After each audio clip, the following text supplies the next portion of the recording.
जिस रफ्तार से कोरोना हमारे देश में भी बढ़ रहा है, उसको देखते हुए मुझे ऐसा लग रहा है कि शायद अभी धार्मिक स्थलों को खोलना उचित नहीं था। लेकिन मैं इस पर आप और आप जैसे और लोगों से राय लेना चाहता हूं कि ये कदम कितना अच्छा और कितना बुरा दौर भारत को दिखा सकता है। देखिए, सबसे पहले तो मैं ये कहना चाहूंगा कि सरकार जितना अवेयरनेस कैंपेन चला सकती थी वो सरकार ने अपने एंड से किया है और आज भी सरकार उस पर कार्यरत है, चाहे वो राज्य सरकारें हो चाहे वो केंद्र सरकार हो।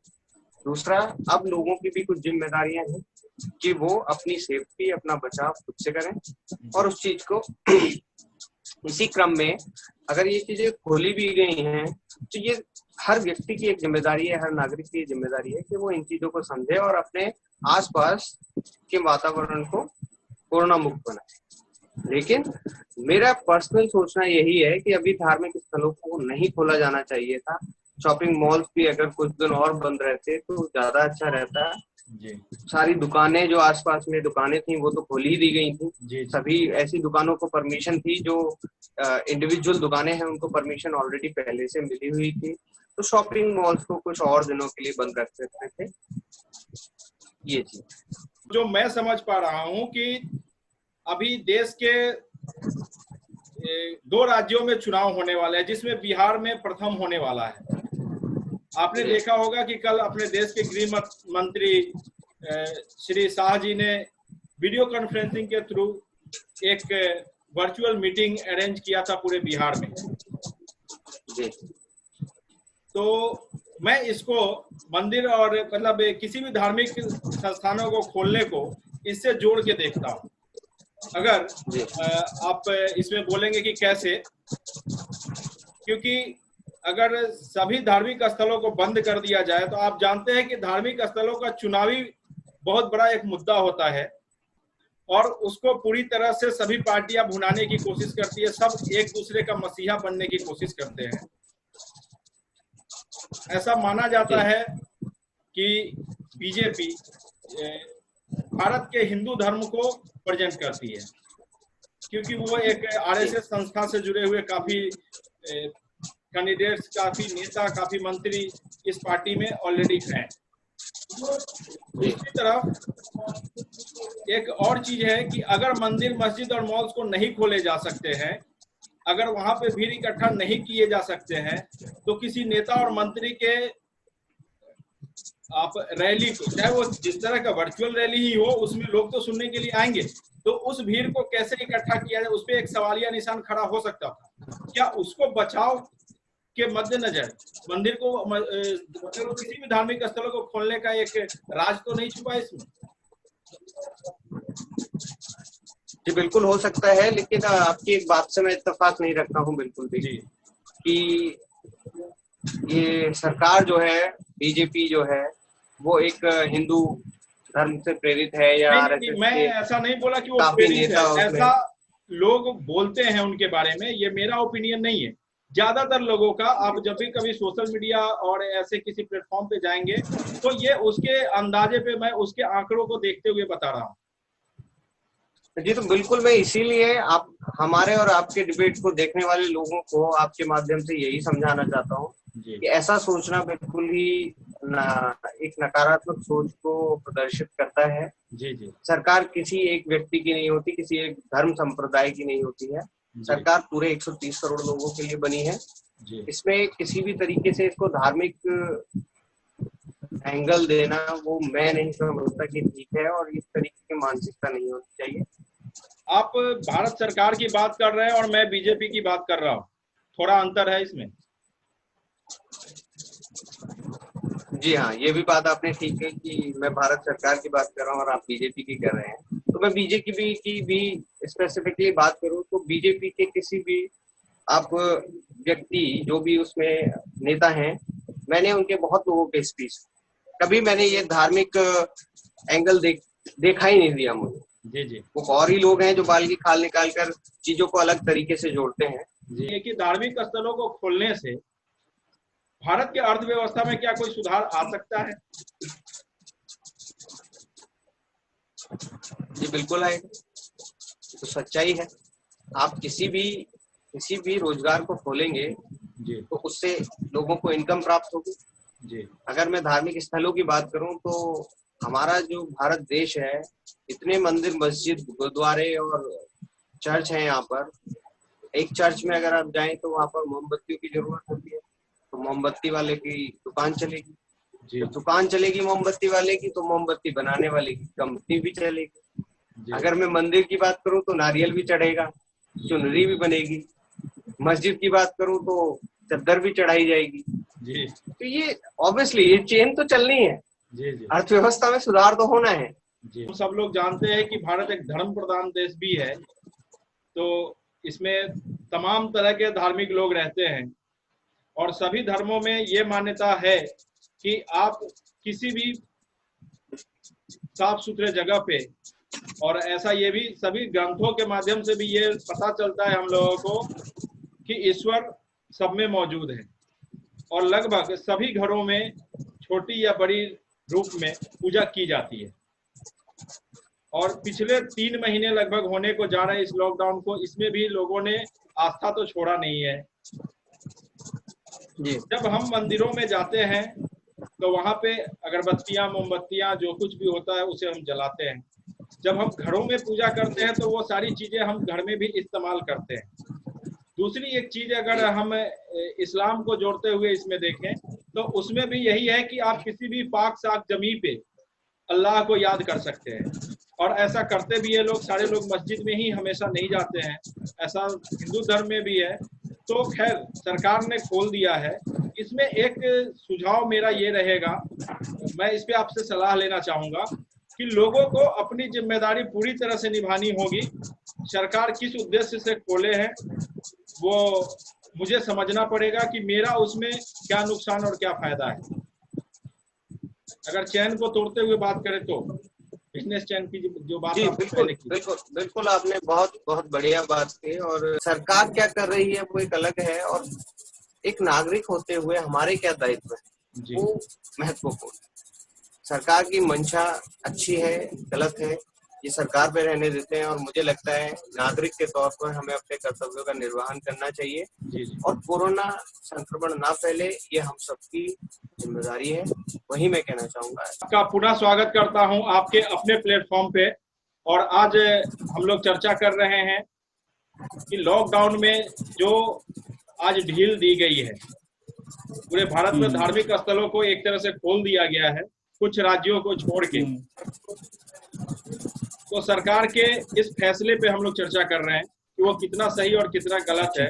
जबकि आज हम देख रहे हैं कि प्रतिदिन पिछले 5 दिनों से लगभग 10,000 कोरोना पेशेंट डेली आ रहे हैं। तो मेरे हिसाब से तो अभी गवर्नमेंट देखो, नंबर ऑफ केसेस जैसे इंक्रीज हो ही रहे हैं, पैरेलली गवर्नमेंट भी इस चीज पे ध्यान दे रही होगी कि किस तरीके से चीजें हो रही हैं और किस तरीके से केसेस बढ़ रहे हैं। मैं अगर अपना इंडिविजुअल अपना वो रखूं तो व्यू रखूं तो इस पे बस यही कह सकता हूँ कि हालांकि लोग ऑलरेडी अलर्ट हैं इस चीज के बारे में, सतर्क हैं। तो वो मूवमेंट जो मतलब मैं कहूँ कि ज्यादा एजुकेटेड सोसाइटी के जो लोग हैं इस तरीके के, ठीक है, अर्बन एरियाज में, तो वो लोग तो शायद कहीं ना कहीं डरे हुए भी हैं कि वो इस तरीके की मूवमेंट करें। जैसे मैं GSM, जैसे मैं गाजियाबाद में रहता हूँ, क्रॉसिंग रिपब्लिक में, तो यहाँ पर लोगों की मूवमेंट बहुत कम है, ठीक है। लोग मूवमेंट कर भी रहे हैं तो बस वॉक के लिए मूवमेंट करते हैं, सामान वगैरह ग्रोसरी के लिए बाहर निकलते हैं, ठीक है। तो मंदिरों में इतना मूवमेंट नहीं होगा जैसा मुझे लगता है, ठीक है, जितना मतलब अर्लियर कोरोना से पहले हुआ करता था। बट हाँ, इसको भी शायद मेरे हिसाब से थोड़ा फिक्स का टाइम जोन में रखना चाहिए था, मतलब टाइम करना चाहिए था इसका फिक्स कि ना इवनिंग में इतना टाइम के लिए और मॉर्निंग में बस इतना टाइम के लिए। अब पूरे दिन के लिए मतलब ताकि एक थोड़ा सा रिस्ट्रिक्शन रहता, जैसे कि हमने अल्कोहल के लिए शुरुआत में किया था कि भाई ये टाइम पीरियड रहेगा, या फिर ग्रोसरी शॉप्स के लिए मतलब जो अलग अलग हमने जो चीजें धीरे धीरे हमने खोली थी, तो उस तरीके से हम लोगों को ये करना चाहिए, मतलब गवर्नमेंट को खोलना चाहिए था। बाकी गवर्नमेंट का अपना टेक है, अगर अवेयर है। शक की निगाह की बात करूं तो मैंने बताया, शक की निगाह अब तो हर इंसान के ऊपर होती है। मतलब मैं देखता हूँ कि मेरे फादर जब बाहर से आते हैं ना घर में, तो मेरी मेरी नजरें उनकी एक्टिविटी पे होती है कि वो कर क्या रहे हैं, कि वो आते उन्होंने अपनी चाबी को सैनिटाइज किया नहीं किया, हाथों को सैनिटाइज किया कि नहीं, कपड़ों को चेंज जी किया नहीं किया, बिल्कुल। ठीक है। तो वो सबके अंदर है। मेरे गांव में भी होता है, मेरे गांव में मतलब भाई के बच्चे हैं जो भी ये लोग कर रहे हैं, बट वो सोशल जी डिस्टेंसिंग को बात करूँ तो वो उतना नहीं फॉलो हो पा रहा है, ठीक है। तो चीजें हो रही हैं, मैंने वही कहा कि अवेयर है लोग पर फियर नहीं है। शहरों के अंदर फिर भी फियर है लोगों के अंदर अभी भी। यहाँ पर मतलब मैं क्रॉसिंग के अंदर देखता हूँ कि डर है। लोग तो मुश्किल से 10% लोग बाहर निकल रहे हैं क्रॉसिंग के अंदर। तो क्रॉसिंग जैसे इलाके मोहित जी, टाउनशिप के अंदर। नमस्कार और आपका बहुत बहुत स्वागत है। नमस्कार जी, नमस्कार आपका भी। तो तोमर जी, ये कुलदीप राणा सर है, ये गाजियाबाद से। अच्छा, ठीक ठीक। कि रंजीत जी आप थोड़ी देर पहले कह रहे थे, मोहित तोमर जी साथ में हमारे उस समय पे नहीं थे, मैं उस चीज को फिर से यहाँ पे लाना चाहूंगा। राणा सर भी इस विषय पर कुछ विचार रखे तो अच्छा है। मोहित तोमर जी, अभी रंजीत सिंह जी कह रहे थे कि आने वाले समय में 2 चुनाव है, एक बिहार में है और आने वाले समय में एक पश्चिम बंगाल में भी चुनाव होने। तो क्या गवर्नमेंट की ये मंशा है कि उसका फायदा मंदिर मस्जिदों को खुलवाने का फायदा चुनावी मंशा से किया गया हो? देखिए, चुनाव अभी तो नहीं हो रहे हैं, चुनाव में तो टाइम है। और चुनाव का मुझे नहीं लगता कि क्या कहते हैं मंदिर मस्जिद है अभी के लिए तो नहीं, क्योंकि हेलो। हाँ राणा सर, हम लोग आज चर्चा कर रहे हैं कि जो आज से देश में धार्मिक स्थलों को और मॉल्स को खोल दिए गए हैं, ये फैसला कितना सही है, जबकि देश में प्रतिदिन लगभग 10,000 के हिसाब से कोरोना पॉजिटिव केस पाए जा रहे हैं। एक्चुअली अभी आर्थिक गतिविधियों की वजह से सब चीज खोलते हुए जा रहे हैं जी उसमें मंदिर हो, मस्जिद हो, बस सिर्फ एक स्कूल शिक्षा की तरफ उनका ध्यान नहीं है। जी तो ये शिक्षा के आगे नहीं बढ़ाना चाहती कोई भी पार्टी हो। जी इनकी जो लिस्ट है मेन, उसमें शिक्षा का कोई स्थान नहीं है, जिससे ये आदमी को जैसे है वैसे ही रखना चाहते हैं, इससे उनका डेवलप ना हो और वो खुद सोच ना सके। मतलब कि बाकी आप तो ये होटल खुल गए, वो खुल गए, जी जी, मतलब तो आप ये चाहते हैं कि स्कूल भी खोल देनी चाहिए थी, आपका साथ। सब कुछ खोल दे। जब खोल ही दिया है तो सब कुछ खोल दे। वो तो आदमी को अपने आप देखना है इसको क्या करना है। बहुत अच्छा सवाल सर आपका ये बन गया है। यशवीर जी, आप इसका जवाब दीजिएगा।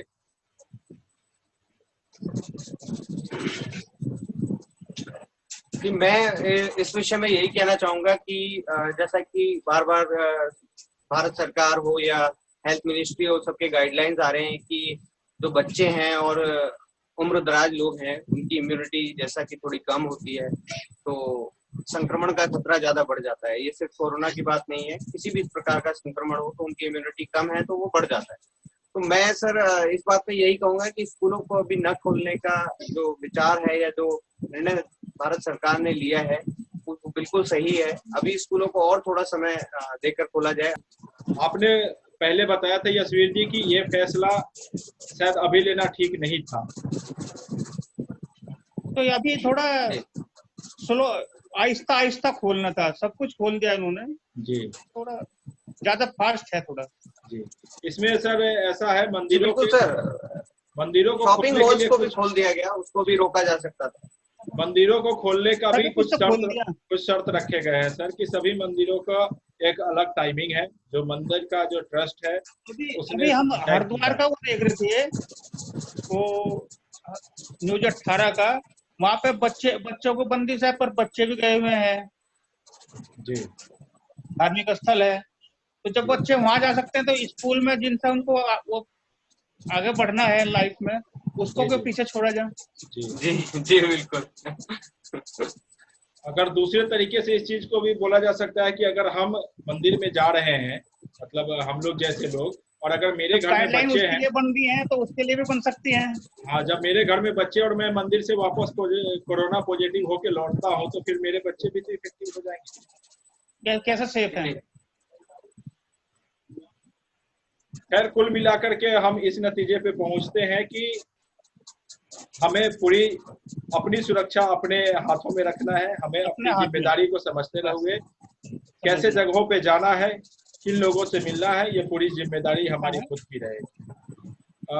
राणा सर, आपसे माफी चाहता हूं, मैं इस शो को यहीं पे समाप्त कर रहा हूं क्योंकि आज थोड़ा आप लेट से आए और ये शो पहले से चल रहा था और ये लगभग ये 1 घंटा होने जा रहा है इस शो को।